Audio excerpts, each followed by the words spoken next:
My family called me a disappointment for working retail, so I left the group chat.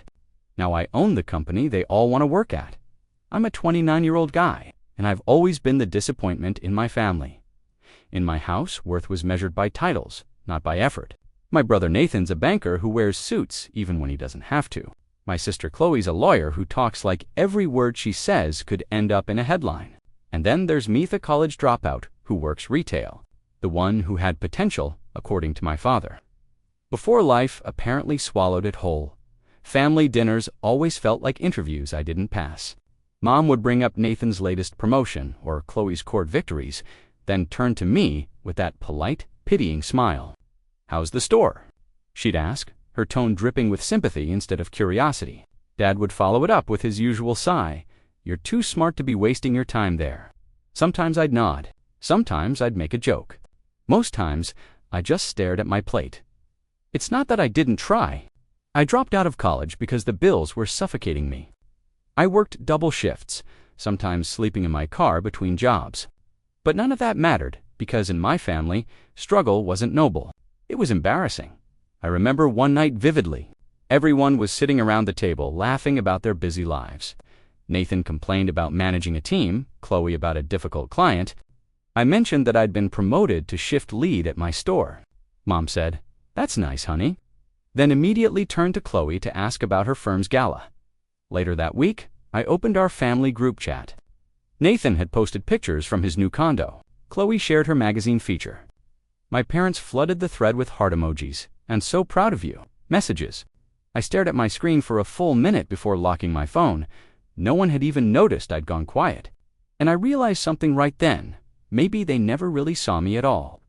I wish I could say leaving the group chat was some bold act of defiance, but the truth is, it started with silence.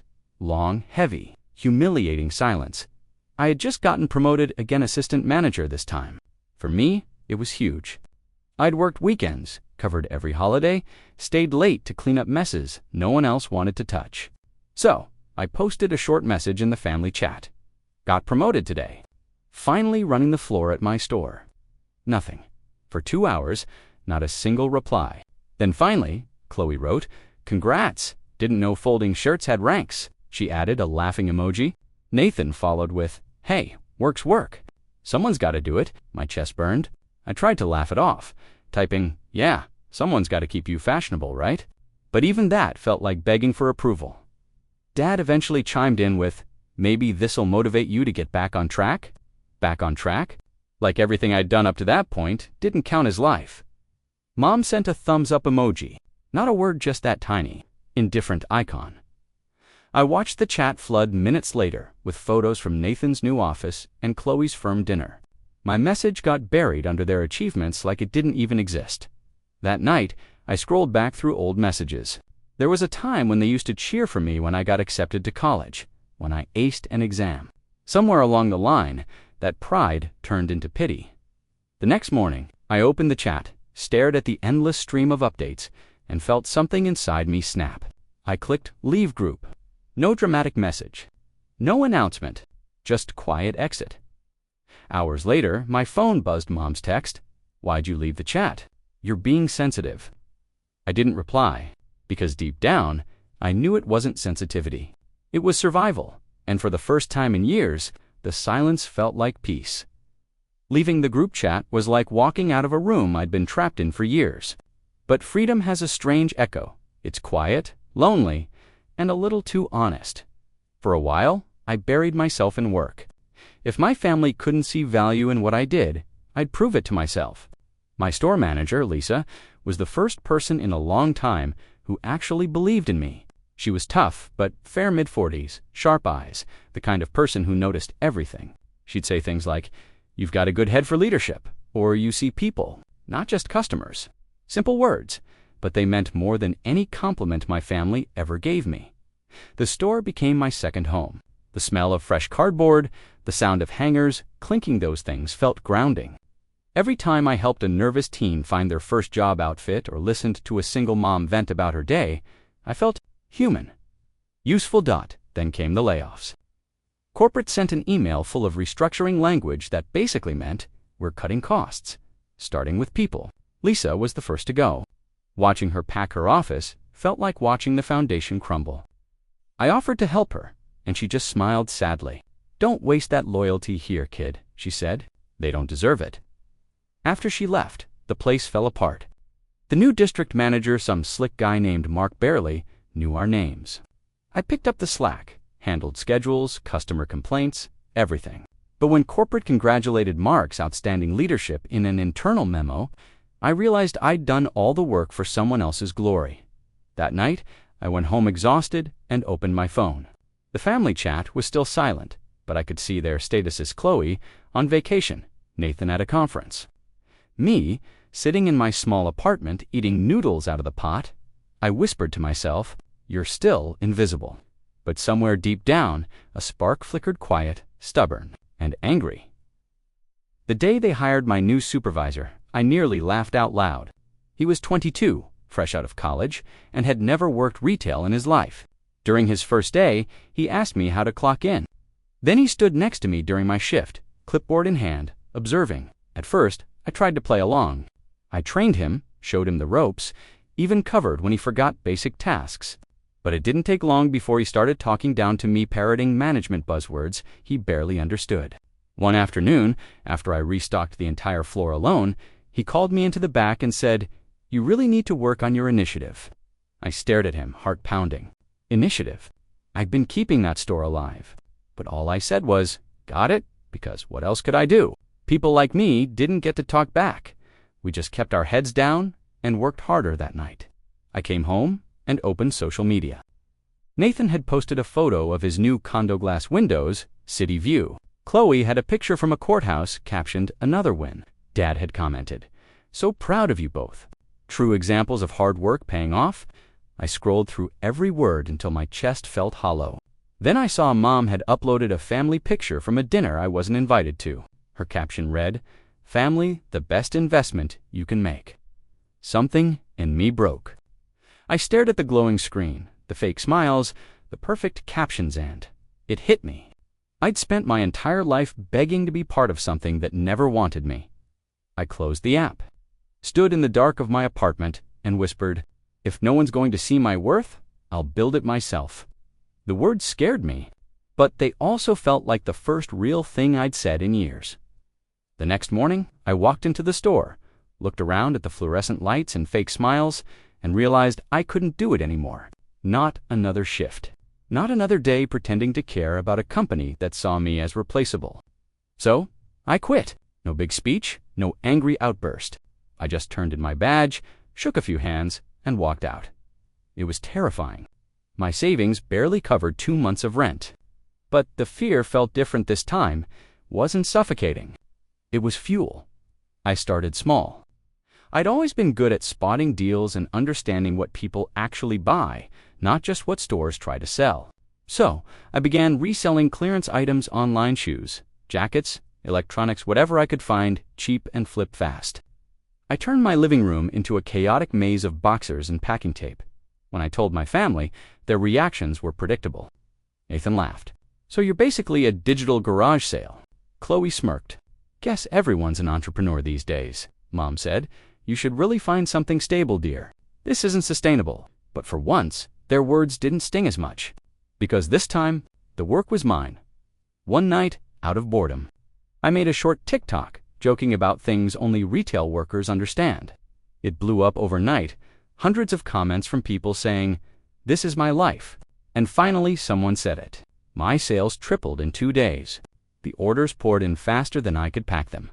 I stayed up till 3 a.m., surrounded by tape, receipts, and energy drinks, grinning like a lunatic. It wasn't much, maybe a few $100s in profit, but it felt like oxygen. For the first time in my life, I wasn't trying to impress anyone. I was just building something real, and deep down, I knew this was only the beginning. The weeks that followed felt electric. Every morning, I'd wake up to the sound of my phone buzzing with new orders. My apartment smelled like cardboard and coffee. My floor was buried in packing slips, and my fingers were covered in tape residue. But I'd never felt more alive. The business was small, messy, and growing faster than I could handle. I brought in help. A few friends from the retail store joined part-time, and soon I hired Mia, quiet, reliable coworker who'd always treated me with respect back when I was invisible. Together, we handled inventory, marketing, and logistics. She believed in what I was building, and I trusted her completely. By month 3, we were pulling in more than I ever made in retail. The growth was insane. I rented a small warehouse, bought shelves, printed branded boxes. My family still didn't care, though. Nathan texted, "Still doing that online thing," Chloe joked. "So when do you open your lemonade stand?" Even Mom said, "Just make sure you don't waste all your savings." Then it happened. One morning, I opened my seller dashboard and saw the numbers drop fast. Sales had tanked overnight. My suppliers stopped responding to emails. Within hours, I found out that someone had reached out to them under my company name, changing prices, rerouting shipments, and undercutting me. It was MIA. She'd sold my supplier list to a competitor for a quick payout. The betrayal gutted me. She didn't even deny it. Just said, "It's business, not personal." I sat in the empty warehouse that night, surrounded by unsold stock and silence. My phone buzzed again, this time from the family chat I hadn't rejoined. Nathan had sent a photo of his new car. Chloe commented, "Hard work pays off." I stared at the screen and felt this crushing mix of anger, shame, and exhaustion. I'd built something from nothing and lost it in a single week. That was the night I hit rock bottom. For days, I barely left my apartment. The warehouse lease was draining my savings.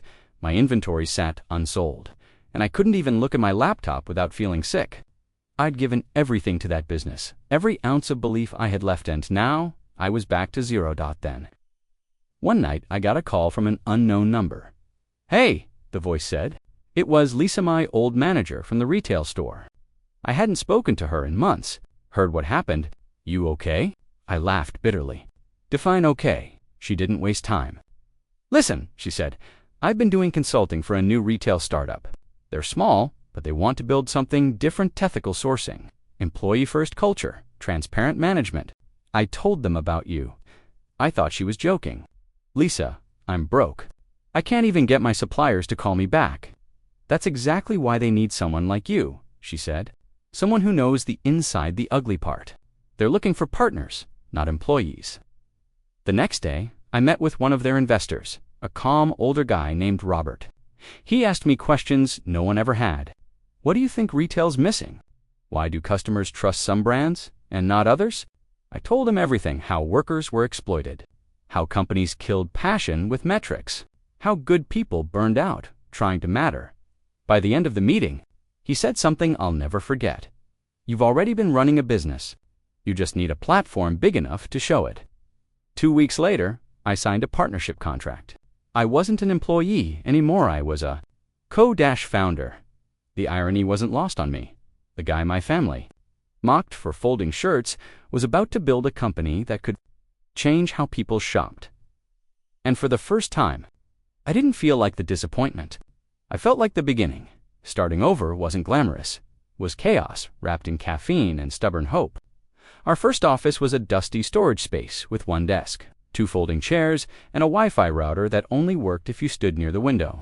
But there was something different this time. I wasn't just surviving. I was creating. We called the company Trueform Retail. The mission was simple: build a brand that respected workers as much as customers. I poured every lesson, every heartbreak, every night spent invisible into that vision. Lisa handled logistics, Robert managed funding, and I led product strategy and online presence. I started sharing behind-the-scenes videos, again raw, honest clips about retail life, bad bosses, and what real customer service meant. The internet ate it up. People didn't just buy from us. They rooted for us. Comments poured in. Finally, a brand that gets it. I'd love to work for a company like this. Sales skyrocketed. We opened a small storefront that doubled as our headquarters. The smell of fresh paint, the hum of new lights, the sight of our logo on the glass, it all felt surreal. When we handed out the first employee paychecks with bonuses attached, I watched people cry from gratitude. That night, after everyone left, I sat in the empty store and looked around.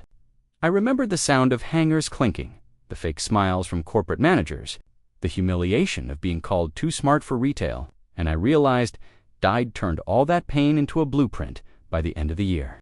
We had 5 locations, and a loyal team of employees who called the company home. And just when I thought life had finally found its rhythm, I got a message request from my mother. It said, "We saw your interview. Your father and I are so proud. Can we talk?" I stared at the screen for a long time, my hand frozen above the keyboard. I didn't respond to my mom's message right away. After years of being ignored, the sudden interest felt hollow. But curiosity got the better of me, so I clicked on the interview link she mentioned. There I was, sitting across from a podcast host, talking about Trueform, how it was born out of retail burnout, and the feeling of being underestimated. The host had said, "You turned humiliation into innovation." And I'd laughed, but now the quote was trending. My parents must have seen it everywhere. 2 days later, my phone started lighting up. Chloe texted first, "We should totally collaborate. My firm helps startups now." Nathan followed, "Need any help with financial planning? I'd be happy to consult." My dad called that night, his tone dripping with forced pride. "Your mother and I always knew you'd do something big. You just needed time." I almost choked on my drink. Time. No, I needed space from them still. Part of me wanted to hear their voices, maybe just to confirm I wasn't dreaming. So I agreed to dinner. It was awkward from the moment I arrived. Mom greeted me with that bright, performative smile, while Dad clapped my shoulder like we were business partners. Nathan bragged about his firm's expansion, Chloe about her new clients. Then Dad looked at me and said, "You're finally catching up to your siblings, huh?" Catching up, I smiled politely. But inside, something twisted. They hadn't changed, they were just impressed now because success made me visible. When Mom asked if I could help Nathan find a spot at my company, I realized what this dinner really was, an audition. On the drive home, I stared at the city lights reflecting off my windshield and whispered, "You didn't care when I was nothing. Don't pretend now." I didn't know it yet, but karma was about to hand me the perfect chance to prove that point. A few months later, we announced something big. Trueform was opening its first corporate office.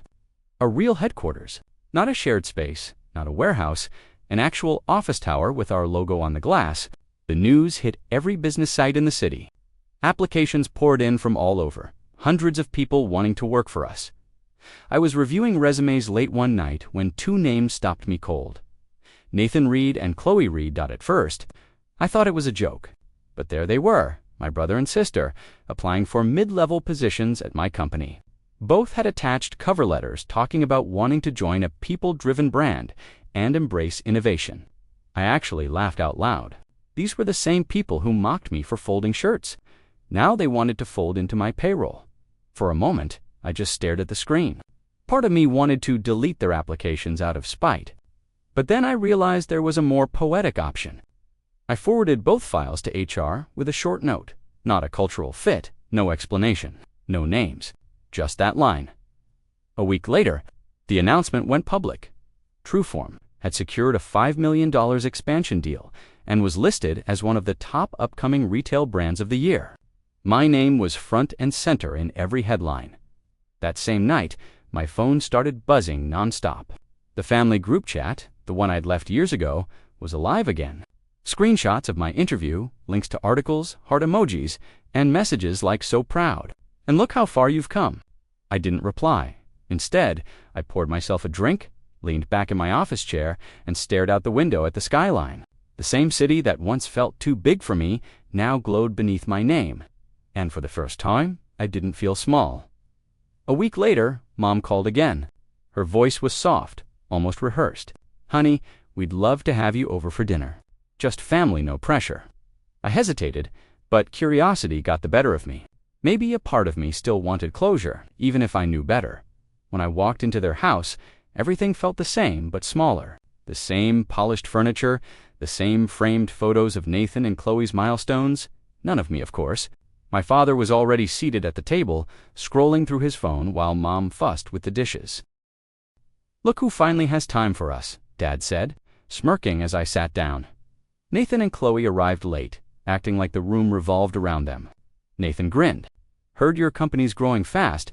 Impressive little bro. Maybe there's a spot for me. Finance, management, whatever fits." Chloe chimed in, "I could handle your legal side. Family discount." Their words were casual, but their eyes were calculating. They weren't proud, they were opportunistic. I took a slow sip of water before answering. You know, it's funny. A few years ago, I told you I got promoted at my store. None of you cared. But now that I'm in charge of something bigger, suddenly everyone wants a seat. Mom frowned. That's not fair. We've always believed in you. I leaned forward. No, you believed in the version of me that failed, because it made you feel superior. The room went still. Dad finally cleared his throat.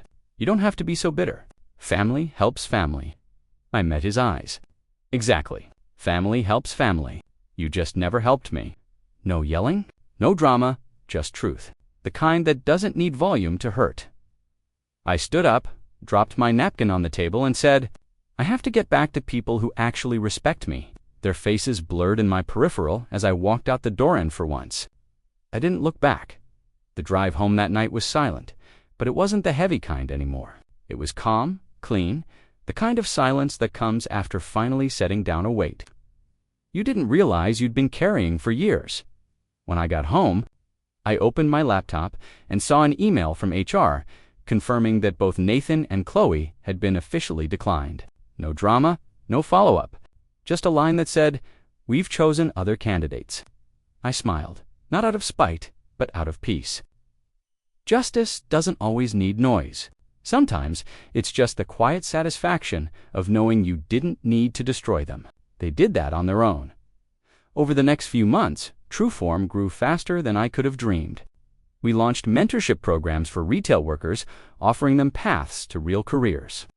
People who once felt invisible just like I had were finding purpose. One of our employees, a single mom, hugged me after getting her first full-time position and said, "You believed in me when no one else would." That moment hit harder than any award or article, because that was it, the full circle. I had become the kind of leader I'd spent years wishing for. My family still reaches out sometimes. They leave comments under my posts, trying to sound supportive. I never delete them, but I never respond either. Some things don't need closure, they just need distance. Last week, someone tagged me in a photo online, Nathan and Chloe at a Trueform store opening. They were in line as customers, not colleagues. The irony made me laugh. As I locked up the office that night, the neon sign outside glowed against the glass. My reflection shimmered beneath it. I whispered, "You were never the disappointment. They just couldn't see your form yet." And with that, I turned off the lights, finally at peace with the silence I'd built from their noise.